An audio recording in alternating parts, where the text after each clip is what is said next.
Assalamualaikum warahmatullahi wabarakatuh. Waalaikumsalam warahmatullahi wabarakatuh. Oke, balik lagi sama kita ya kan. Dalam BPJS On Air KC Tapak Tuan. Yeay. Oke, nih hari ini kita kedatangan tamu. Siapa? Aduh, tamu dari mana nih Bang? Kita banyak tamu ya. Iya, banyak kali tamu kita sekarang semenjak live ini ya kan. Banyak tamu. Jadi hari ini kita kedatangan tamu yang sangat-sangat spesial ya kan Bang, yang akan memberi informasi lagi terkait program JKN pastinya. Nah, tamunya ini boleh dong memperkenalkan diri dulu Kak. Iya. Ya. Assalamualaikum warahmatullahi wabarakatuh. Waalaikumsalam warahmatullahi wabarakatuh. Perkenalkan nama biasanya kakak sih atau emak gitu ya.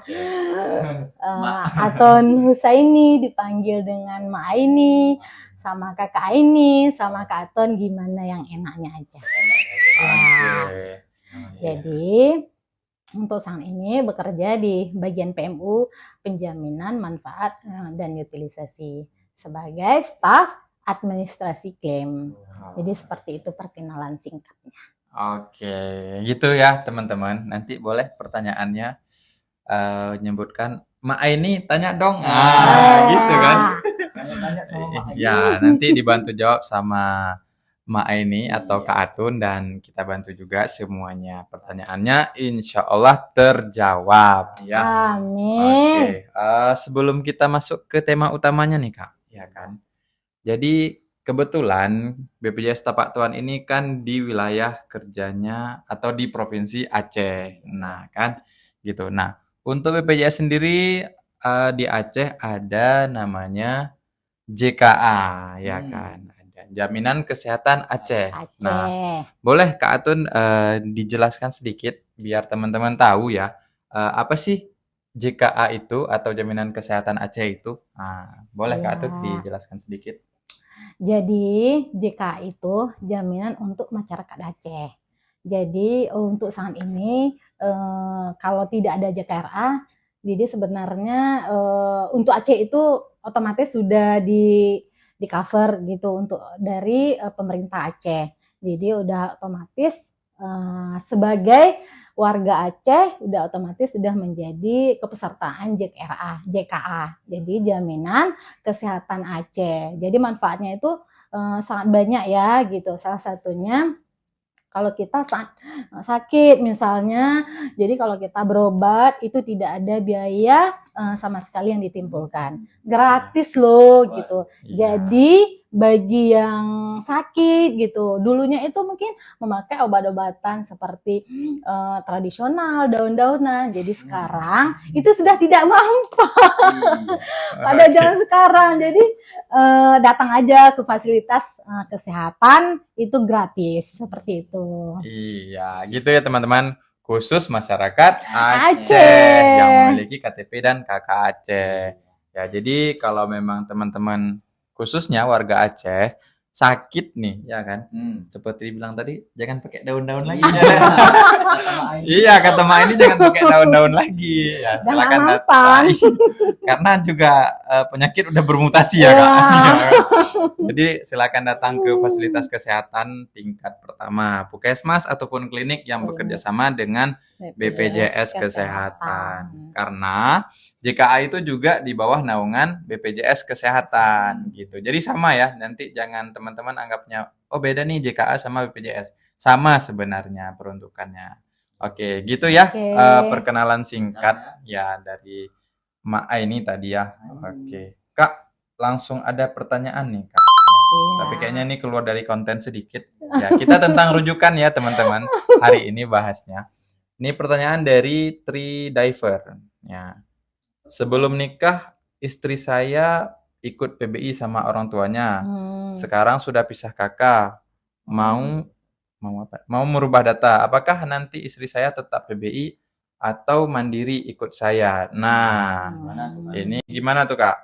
Oke. Jadi kalau seandainya istri dari PBI sedangkan suami dari peserta mandiri, Kalau istri kan ikut orang tua nih, sebelumnya. Jadi kalau untuk sekarang suaminya itu kalau dia masyarakat Aceh, ini ceritanya nih masyarakat mana nih? Sumut atau di mana gitu. Kalau untuk Aceh udah otomatis nanti yang dari Mandiri kalau udah Aceh bisa JKRA juga gitu. Tapi kalau memang mau mandiri juga nggak ada masalah. Jadi istrinya ikut suami lah pastinya gitu. Ya, gitu ya, Kak Tridiver. Jadi untuk istrinya jika sudah dilakukan pembaruan data, jadi pendaftaran mandiri itu terhitung dalam satu kakaknya gitu. Jadi nanti istrinya ketika sudah dirubah datanya, otomatis di bulan berikutnya atau setelah perubahan data akan ikut di bawah tanggungan Kak Tridiver nih. Jadi udah jadi peserta mandiri istrinya, nggak lagi tanggungan orang tuanya karena sudah satu kakak gitu. Tapi dipastikan lagi ya Kak, kakaknya itu sudah bareng istri atau belum gitu. Mungkin istrinya masih tinggal di kakak orang tua gitu. Kan baru nikah ada gitu Kak. Banyak. Banyak ya, udah nikah kan belum belum diurus kakaknya. Diupdate dulu ya. Oke. Jadi Bang, Oke, lanjut ya. Pertanyaannya ini ada soalnya di mobil JKN istri saya masih status anak. Oh gitu. Enggak, nanti setelah diupdate Kak, langsung nanti munculnya di bawah tanggungan Kakak atau di mobil JKN-nya Kakak juga kelihatan nanti istrinya gitu. Oke, kita lanjut dari Kak Giailia. Perubahan data nomor teleponnya nih ya. Perubahan data nomor teleponnya tidak bisa diverifikasi. Gimana ya Kak? Nah, kalau untuk perubahan nomor telepon nggak bisa diverifikasi, mungkin nomor telepon yang pernah terdaftar di kita itu Kak tidak sama atau tidak valid ya. Atau belum pernah mendaftarkan nomor teleponnya sama sekali. Nah, itu bisa menghubungi di nomor Pandawa Kak yang di atas ini. Ya. 08 11 8 165 165 gitu. Itu nanti bisa pilihan administrasi dan perubahan data gitu ya Kak Gia. Cukup mudah ya, nggak perlu datang ke kantor lagi Kak. Gitu. Oke, kita lanjut nih Ces Alek. Oke, kita lanjut ya Bang. Tadi pertanyaan lanjutan dari kata Kak Gia ini udah ke Pandawa Kak tapi tetap gagal. Nah itu kenapa tuh kira-kira biasanya Bang? Kalau udah ke Pandawa tetap gagal. Nanti dipastikan lagi Kak, atau kalau untuk pastinya bisa jika di sekitar Kakak ada tuh kantor BPJS Kesehatan terdekat, bisa langsung ke sana Kak. Jadi nanti dipastikan lagi datanya gitu. Nick-nya, nomor HP-nya nanti dipastikan gitu ya Kak. Soalnya mau ambil antrian online tidak bisa karena nomor HP-nya tidak ada. Iya Kak, betul. Karena nomor HP-nya nanti tidak bisa diverifikasi karena nomor HP-nya belum terdaftar. Akunnya terkunci. Gitu ya Kak. Kalau ada BPJS Kesehatan terdekat silahkan datang ke sana segera gitu ya. Ini kamera depan apa masa depan? Nah, kamera depan. Ini kayaknya gombal ya. Ini kayak mana Mak Atun? Nah, ini dua-dua ini masih jomblo loh. Udah. Oke, kita lanjut ya, guys. PBI apakah bisa tambah anggota anak istri dari AIF SA? Nah, itu gimana Kak? Boleh kan Kak? Boleh. Iya. Gimana tuh caranya Kak? Kalau PBI sebenarnya caranya itu mudah juga. Bisa langsung datang ke BPJS Kesehatan terdekat, boleh melalui Pandawa juga bisa seperti itu. Jadi seperti itu. Ada syaratnya gitu. Tapi kalau PBI itu cukup dengan membawa kakak saja. Kartu keluarga, tapi dipastikan sudah masuk dalam KK ya. Gitu ya. Gitu ya Kak Ai, untuk anak dan untuk anggota anak dan istrinya bisa didaftarkan di bawah tanggungan PBI langsung ke kantor atau dari nomor Pandawa. Tapi kalau PBI itu kayaknya nggak bisa ya. Ya, harus karena datang ya. Harus ke kantor, ada validasinya. Karena masing-masing daerah itu punya aturan berbeda. Gitu ya Kak Ai ya. Kita lanjut. Oke. Pertanyaan dari nama akunnya hamba Allah.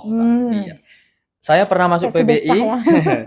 Saya pernah masuk PBI tapi sekarang sudah pekerja, penerima upah. Kalau berhenti kerja apa otomatis masuk PBI? Nah, itu gimana tuh? Kayak mana tuh? Itu untuk abang hamba Allah. Ya kan? Untuk abang hamba Allah atau Kak ya, karena sudah bekerja nanti kita keluar apakah otomatis ke PBI ya? Tadi Itu pertanyaannya. pertanyaannya. Ah, gitu Kak. Untuk ketika keluar BPJS dari perusahaan sudah nonaktif, mau pindah ke BPJS gratis dari pemerintah, bisakah katanya? Gimana Le? Bisa nggak Le? Bisa Kak Tun? Oh, kita cek dulu. Iya. Nggak bisa sembarang. Ya, gitu ya Kak Rina. Nanti harus ke kantor dulu, melapor dulu. Tidak bisa langsung ke yang gratis karena seperti yang sudah kami sebutkan tadi, ada syarat dan ketentuan yang berlaku. Nanti dicek lagi apakah berhak menerima PBI atau bantuan dari pemerintah, apakah tidak. Iya, Gitu seperti ya, itu ya. Kak Rina. Oke, lanjut Ale. Ya, kita lanjut dari Kak Anin Karisma. Nah, pertanyaannya, bayi lahir sudah dibuatkan BPJS DRS, sekarang bayi belum 1 bulan meninggal. Aduh, Terus? innalillahi. Itu kelanjutannya gimana?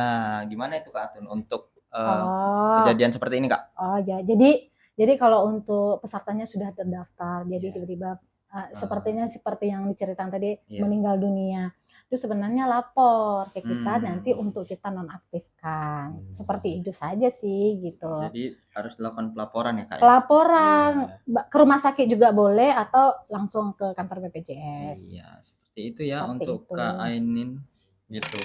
Kayaknya kita sudah di penghujung ya, Le? Iya, Bang. Ya, sudah di penghujung acara ya. Berhubung waktu kami terbatas karena masih ada juga pekerjaan lain yang harus ditindaklanjuti gitu ya. Untuk teman-teman yang bergabung silakan di DM ya untuk pertanyaannya yang masih belum terjawab. Nanti akan kami bantu jawab ya. Untuk pertanyaannya kita jawab ini pertanyaan terakhir ya. Untuk sisanya nanti boleh di DM ke kami, akan kami bantu jawab. DM-nya boleh di TikTok ini yang sedang live atau di Instagram kami di JKN_Batuah ya. Gitu. Apa Alex pertanyaan terakhirnya? Pertanyaan terakhir. Kak, kalau mau bayar tagihan BPJS 4 tahun, apa bisa bayar 1 anggota? Nah, gimana tuh?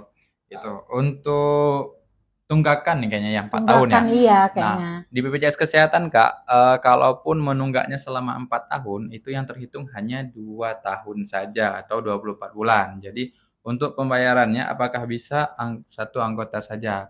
Nah, itu perlu dipastikan lagi. Kalau memang masih dalam satu kakak yang sama, itu tidak bisa. Kecuali mungkin kakak sudah menikah dan sudah keluar kakak terbaru. Nah, itu perlu dilakukan validasi ulang datanya. Kemudian nanti ketika dia sudah berdiri sendiri, silakan lakukan pembayaran dan iuran dari keluarga yang lain itu tidak muncul. Gitu ya Kak. Tapi keluarga yang lain itu tetap wajib dilunaskan gitu ya Kak. Karena itu merupakan kewajiban. Oke. Itu ya teman-teman. Gitu ya. Demikian live kita pada hari ini. Untuk yang masih mau bertanya, bisa langsung aja di DM ya Bang ya. DM di sosial media kami, di TikTok bisa atau di Instagram juga bisa. Dan pastinya kami akan bantu jawab ya teman-teman terkait keluhan-keluhan seputar BPJS Kesehatan gitu. Ya untuk penutup nih Kak Atun, kira-kira ada nggak pesan-pesan Kak untuk peserta, sobat-sobat JKN sekalian? Oh iya. Closing statement aja. Ya, terima kasih. Jadi sebenarnya hari ini kita temanya itu rujukan. Jadi intinya masyarakat tidak perlu takut untuk berobat ke fasilitas kesehatan. Jadi kalau sakitnya itu memang harus dirujuk, itu pasti tetap akan dirujuk. Jadi tidak perlu takut untuk rujukannya itu tidak dikasih gitu. Pasti dikasih. Kalau memang pasiennya memang harus dirujuk, itu pasti akan tetap dirujuk. Seperti itu. Seperti itu ya teman-teman pesan dari Mbak Aini untuk hari ini. Jadi sebelumnya kami juga ucapkan terima kasih untuk Kak Atun atau Mbak Aini atas kesediaannya menjadi narasumber kita pada hari ini. Gitu teman-teman. Demikian live BPJS Kesehatan atau JKN Batuah pada hari ini. Jika ada salah kata dan belum terjawab, kami mohon maaf. Selanjutnya bisa di DM aja. Dan kita tutup, Bang. Ya. Oke, sampai jumpa di live kita berikutnya di PJS On Air JKN Batuah. Saya akhiri. Wassalamualaikum warahmatullahi wabarakatuh. Dadah. Waalaikumsalam warahmatullahi wabarakatuh.